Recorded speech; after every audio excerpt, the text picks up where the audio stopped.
Well, hello and welcome to Stockton Junction. So today I'm going to be starting work, which is going to be a long job, but it's going to be a while, is the platforms. So like I said, once I've got that back bit to there done, I can start putting the platforms in and doing this section up to here. I've still got the walling to continue there. I need to print off a load of the capping stones and paint those, so that'll be ongoing. But I've got a lot of painting to do with the platforms, but these are the 3D printed platform edging that I've made, and they are set to be dead right for the track bed, which is code 100 on 5mm foam, or cork if you wanted to use cork. But yeah, I think they're pretty good. I had to redo a lot of these grooves because I found that when I put on the weathering to try and pick out the brick pattern, they weren't deep enough in picking it up. So yeah, but it's getting there. So as you can see, I've got enough platform for that up to there so far. They are going to continue underneath a little bit and then end just underneath, just so that when the train's pulling going that way, they can pull in and it looks like the station continues under. Good. That's what I was doing in the last layout. I've also got these that I've been printing, which are from Peter Darton, I think his name is. They're really good. So let's just take the lid off of that one. So yeah, you can see that one's got like toilets built in. So what I'm going to be doing is something similar. There's my old platforms. My old platform buildings. I'm not going to use these. I'll probably just get rid of them. I may take all the lighting out. I found that they bowed a little bit, although it's gone flat now, so it's typical. I do like them, but I think I can do better. So what I'm going to be doing is there's going to be two main platforms, one here, one here.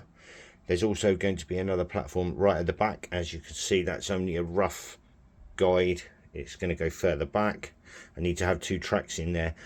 The other thing I'm going to do is bring this one forwards and move this track forwards slightly as well, this one, because I need to get the two tracks and a bit of platform for the preserve railway at the back. But yeah, with these buildings, what I'm planning on doing, so you've got that side there.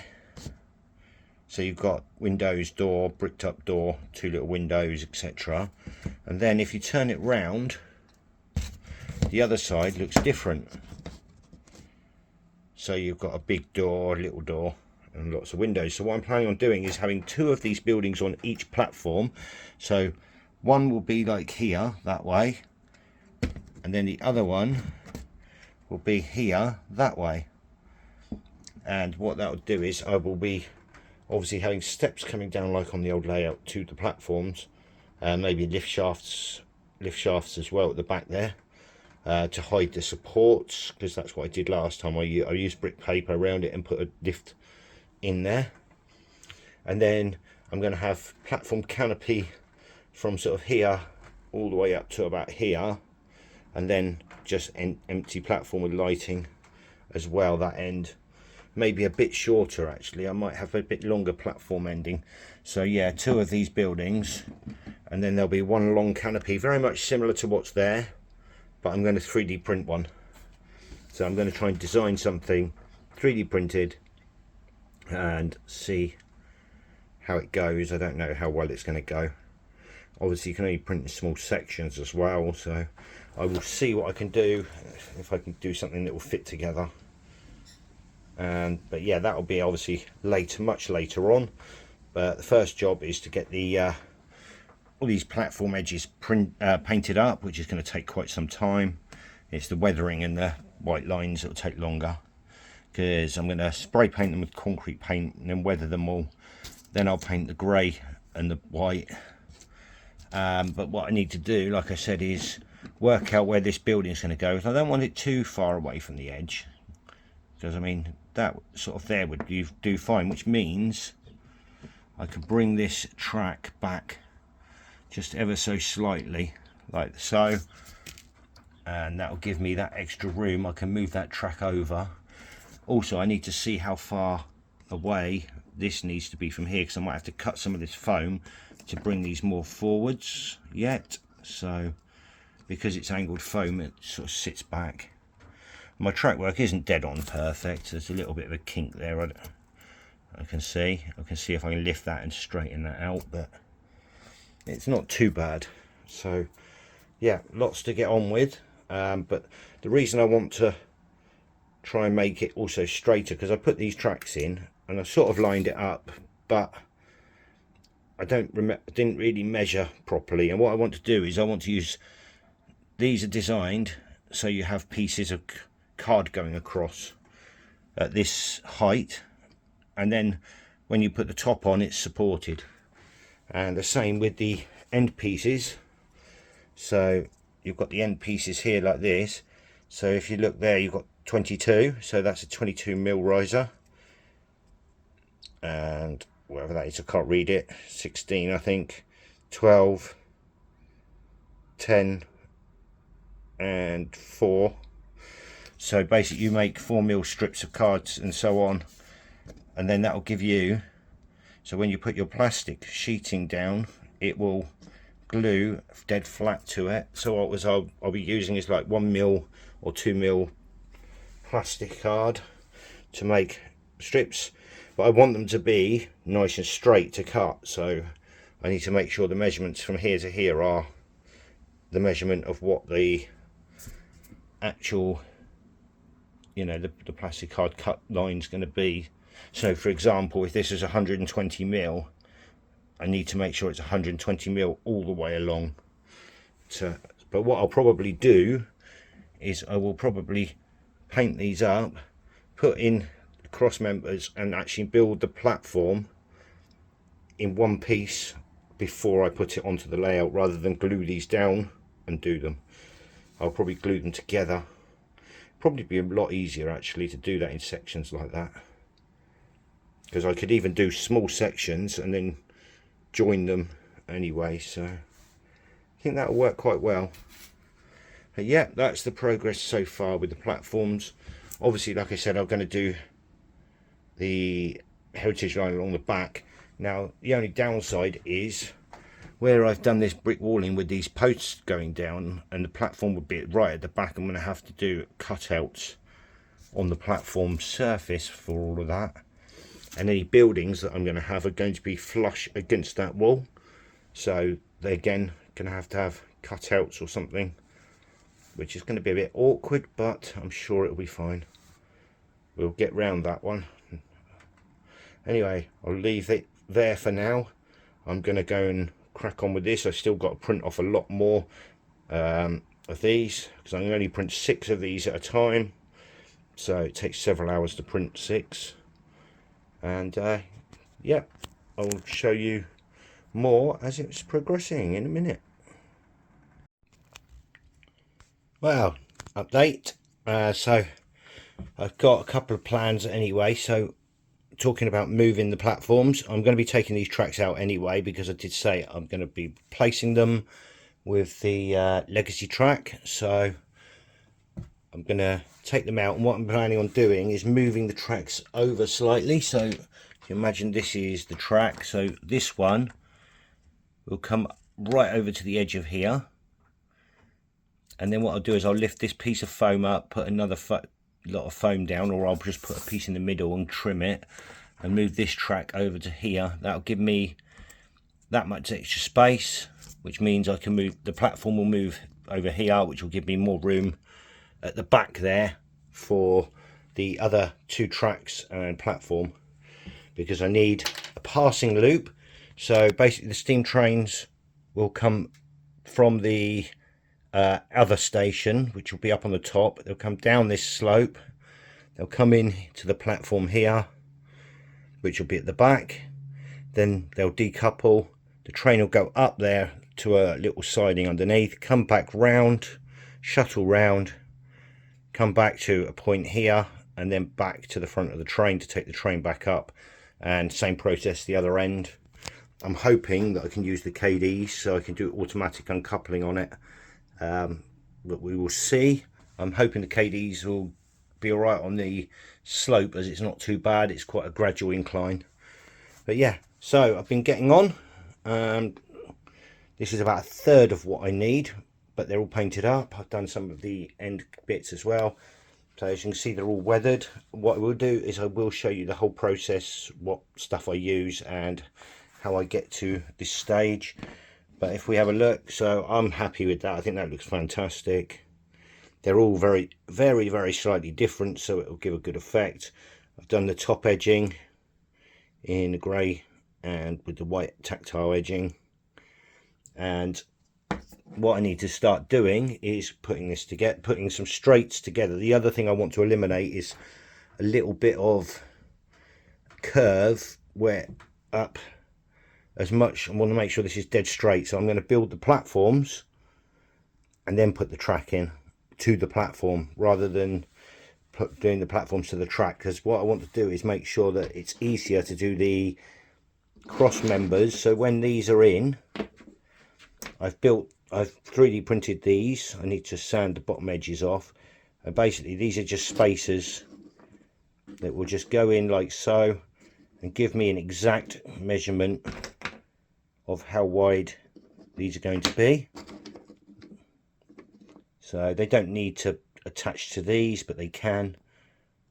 Obviously if there's one nearby, I'll glue it to it and then just glue it to wherever. But yeah, these are going to be, this will just give this some rigidity and some strength. And then when I put the tops on, so to speak, so you'd have like so maybe 4 in a section like so.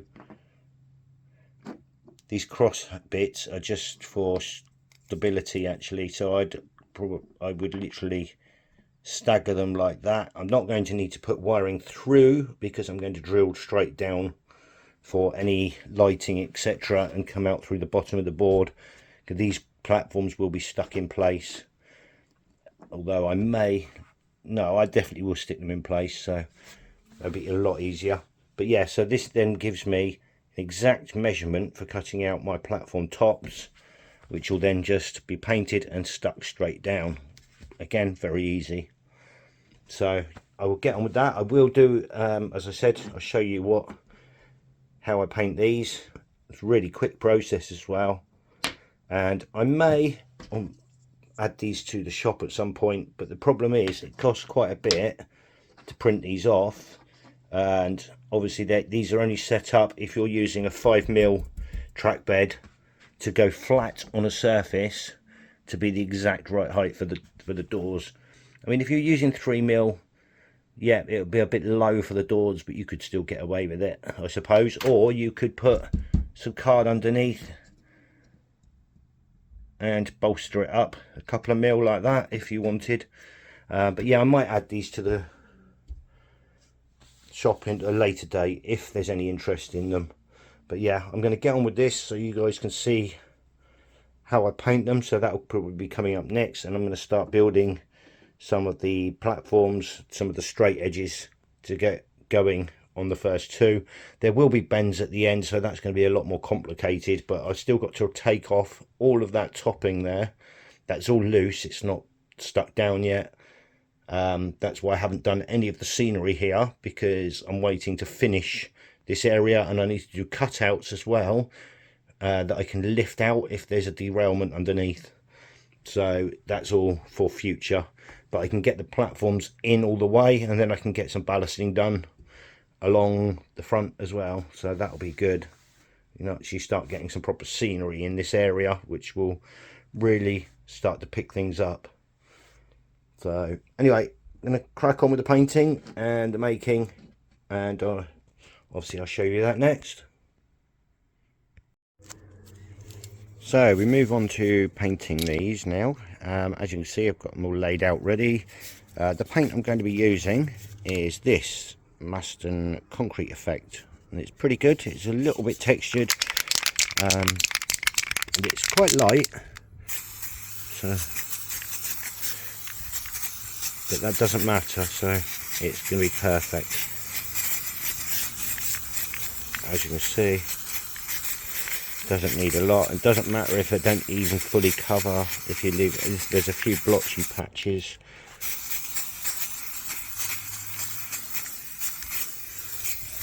You see the difference. This stuff goes quite a long way.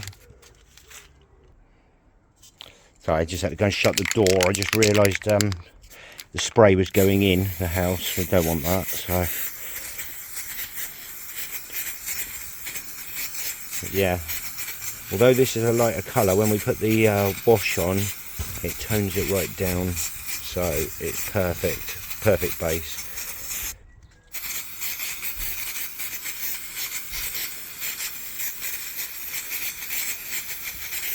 A bit of fluff on that one, I'll have to try and get that off. But yep, there we go, so that's that part done. Next we'll move on to the weathering of them once they're all dry. So let's get on with it. Right, so we continue the painting process. So as you saw, we sprayed them with this colour, and what we end up with is this. Now that obviously looks 10 times better, and it's really easy process. So from that to that, so this is why we use this base colour, because we're going to darken and weather it. So what I'm using is MIG Enamel Attracts Wash, which is the number there, 1002. And basically, now I don't know how well this is going to work, because last time I used toilet roll, and this time I'm using kitchen roll. So it may be, just going to rip one in half, it may give a different effect because of different patterning, so I may have to go and get some toilet roll for this, but we will see. So give the bottle a good shake, undo it. Now what we're looking to do is, I'm not going to be doing the top, just the sides and a bit of the underneath if you want. And we're literally just going to slap this on.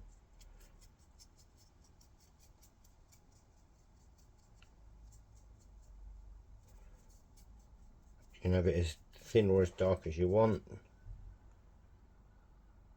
So if you wanted it a bit thinner, you could take some more off of here. We're going to take most of this off anyway. But yeah, so you could do the same sort of principle with the Pico ones. On the end one, I need to go around the edge because I keep missing this edge here on a few. So put my paintbrush down, and literally, I'm going to move my pot of paint as well because that might move off of there. And literally, I'm just going to dab and rub. So leaving some in the edges. Now obviously don't try and do the same exact thing on every single one, because otherwise they'll look too much the same. So like that one, I'm just going to dab at and leave a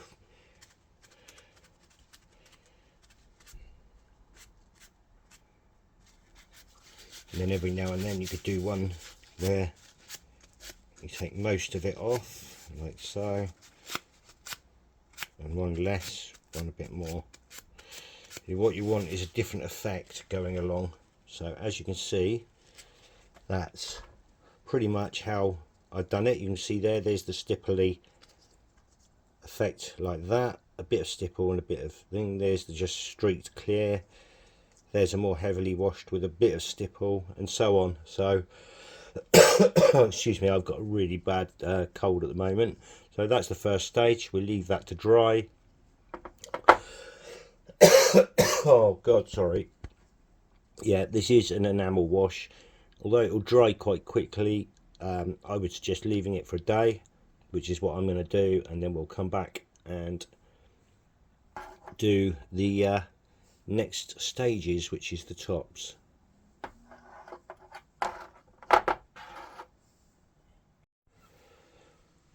Right, so we're moving on to the next painting stages. So what you've got is obviously that is after the drying of the washes, and I think that looks pretty good. But obviously we didn't paint this top edge, and as you can see, so what I'm using for this is Humbrol Acrylic Matte 01. I think this is actually the primer, but it's a good colour for what I want, so I'm happy with that. I'm going to put some on the brush, don't overload the brush at all for something like this, because if you've got any recesses like we've got here, you don't want those filled up. So literally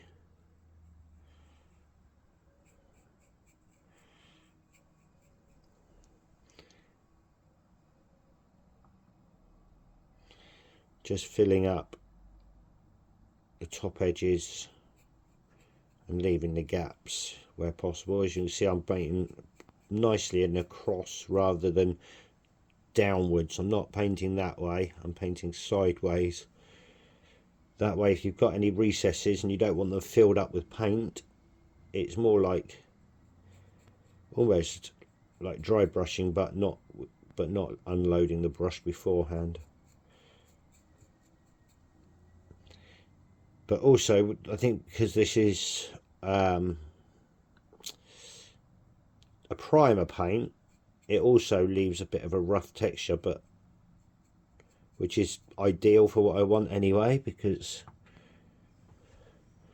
primers tend to be more rough finish so that the next layer of paint will adhere well. But I want a rough finish because it's meant to be stone on the top there, and it would be semi rough and not a smooth finish. I mean, it might be smooth in real life, but it will still be rough-ish anyway. It gives the effect I want, so that's what matters more than anything.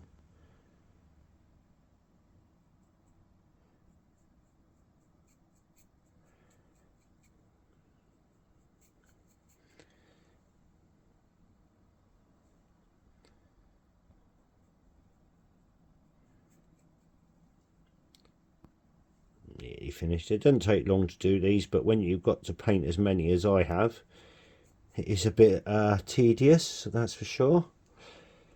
I mean, I've already painted about 30 or 40 of these, and I've still got a load more to finish doing now, so, and I'm probably going to have a few more after that as well. What I need to do is get the ones I've done finished, get some in place, and then see, sort of try and count up how many more I need to print off.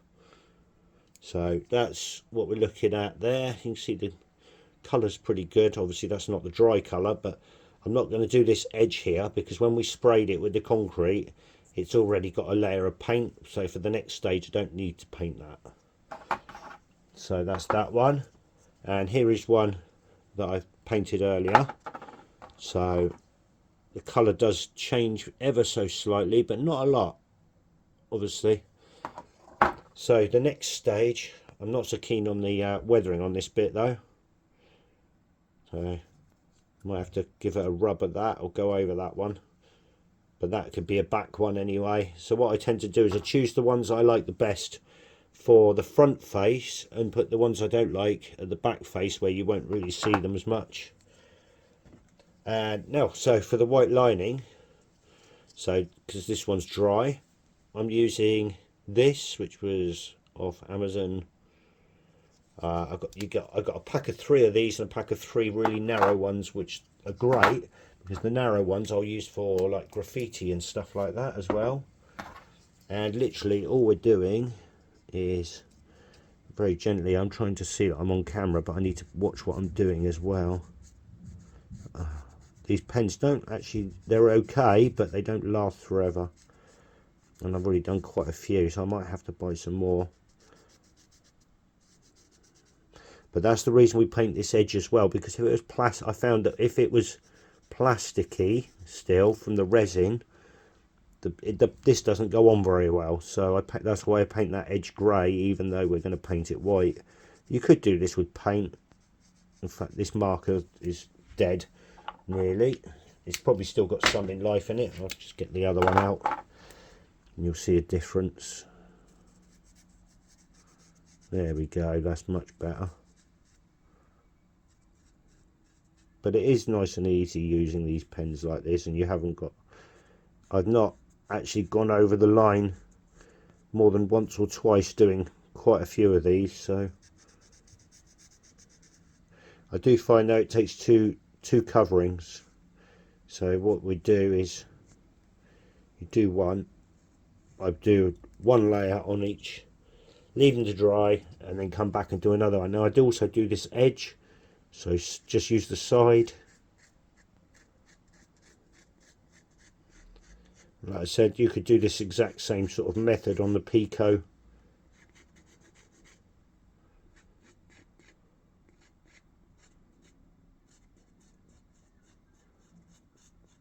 There, it's that quick and simple. Look, that'll need another coat later, unless you want to leave it sort of, you could leave it patchy like that to show where it's worn paint. So actually that's not a bad option. And then obviously, like I said, what you'll end up with is one like this. That's had the two coats on. That's had the one. You can see the difference in brightness. I do think the two is better. And the edging as well, look. It shows up really well. This is a permanent pen, so yep, that is it. And I'm going to get on painting a load more of these. And you'll see shortly, because I'm filming this after I filmed the next section already, so I've already got some of the platform in place. Got to start doing some track work so that I can get this second platform in place as well. But yeah, I'll leave it at that for now. I'm not sure how long this video is going on, so I might have to do it in two parts yet, because I don't want to make it far too long. But yeah, I hope you're enjoying it so far. Right, so I've got the most of the first platform in. As you can see, I'm not going to film all the putting it together, because it's literally just gluing the pieces together and then gluing cross sections. So as you can see, zoom out a little bit here and look at that. So quite a large section. I've still got to do another one going along there as well, and this one needs to continue. I've taken one of the top boards off, as you can see. So this is where the first top board would be, level with there, and this is going to continue round just under there. It will probably end around under here somewhere, just out of sight a bit, but just enough to give it the impression where it goes right off underneath. Obviously we've taken all the tracks up. You can see the lines of the previous track. So the previous track was here, and this one was here, so a bit further over, more like there. So this is moved slightly. This track, I'll just use an old piece here, will obviously be closer here, and then this one will move right over like that, like so. And you can see there's the line of where the old track was. So the platform would have been over here, but we've gained all that space so it can come over here, which means if I put these in position, we've gained this much space. So this track will also move over to, obviously because that's the other side to this platform, which means I've now got room for my two tracks over here and a platform for the heritage line. And obviously the two tracks need to be slightly spaced away from the main lines as well, so that will give me the room I need for that. But yeah, I think it looks pretty good, as you can see. And I'm going to continue with this, and then at some point soon we'll get the topping on as well. It's going to be a bit more tricky where it curves, but I'm sure we'll work it out as we go. Right, you have to excuse me if I cough or anything. I'm really ill. I've got a stinking type flu cold thing, so sorry about that. As you can see though, I've done the platform there all the way up to this point. I've literally just got those pieces to put in, which there's going to be a slight curve, so I've got to get those in for the curve. I've laid out the ones that I've painted. Obviously this isn't going to go here, it's going to be back here. It's going to be two tracks here, and then it's going to be somewhere like here. But I just did this to lay them out to see if I had enough, and as you can see, so that'll be the next platform, and I've also got enough of those. And then there's the heritage line one at the back there. So I've got enough platform pieces, and I've got a few extras left over as well, so if I need if I do break any. I've got one that's actually broken, so I've got two pieces left over. One broke, but yeah. So what I've done is I put in 6 coaches into the first platform.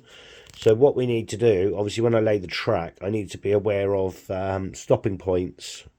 So what this dictates is my platforms dictate that I'm going to have to be 6 car coaches trains, no more, because they'll overhang the platforms. So obviously I could technically get another coach there and have the train stop further along, but I think because this is out of sight from here anyway, going in, I think it'll be ideal to just have the train there. And again, the trains on the back track will stop just past the ends of the slope, so that the first coach going that way will stop just before the slopes there, like so, sort of thing. So what I need to do is work out, sorry, the dog was sneezing in the garden then, put me off, where I'm going to put my blocks in. So obviously we need a block. This will be one track going all the way down to here, and then what you need is a block and a cut in the track. So when the train, I'll just borrow this one, comes along the track, as soon as it gets to this next block, which will be here somewhere, the train will stop. So obviously you need to be aware that some trains are longer than others. So what we'll do is we'll use like the longest train, and it doesn't matter if it stops there or the train's a little bit longer. So the block will probably be here somewhere, which means that the coaches, bearing in mind if I'm using an HST, it'll be just ever so slightly longer, so that'll be ideal. And then obviously it means that the train will probably stop a little bit more forwards, like so, but that doesn't matter, that's all good, as long as the last coach isn't past this point here, because obviously the passengers wouldn't be able to alight from the train, etc. But yeah, so now I need to finish off this first one, which I'll do now, get this track in and connected. Then I need to get the next 2 tracks in, so obviously the track for this side of the platform and then the next track, before I can put the next platform in. But I'm going to start building it anyway, because I can build it on this section here, and it needs to be dead straight this from there to there anyway. It has got a very slight curvature to the end of the platform there, as you can see. That piece has come loose as well, that bit's come loose, I need to glue that back down. But yeah, I've also got to get some top for these. I'm looking at some 2mm clear perspex.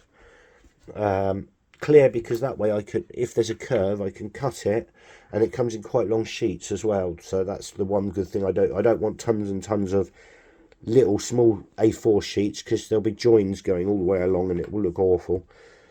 I did think about the option of just filling it with plaster, but as I put the plaster in, if I was to scrape all the plaster is going to go in between all these little very, very fine bits here, and that would make it really not so good. I'd have to sit there cleaning them all out. So I'm going to go for a Perspex top. Obviously I'll spray it, paint it before it goes down. But the good thing about that is I can measure it really well because it's see-through, so when it's sat in there I can work out exactly how wide it needs to be all the way along for the curves, because obviously it's all right on a straight piece, but as it curves, it's not going to, you won't be able to bend the Perspex, you'll have to curve the cut. So that's going to be fun.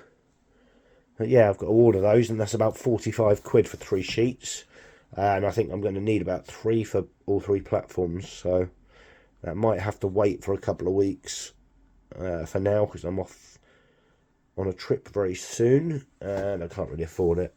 Anyway, I think I'm going to leave this video here for now. So this is part 1. Part 2 I'll bring, obviously, getting some more stuff done on the platforms. But yeah, it's coming on really well. I'm really happy with it.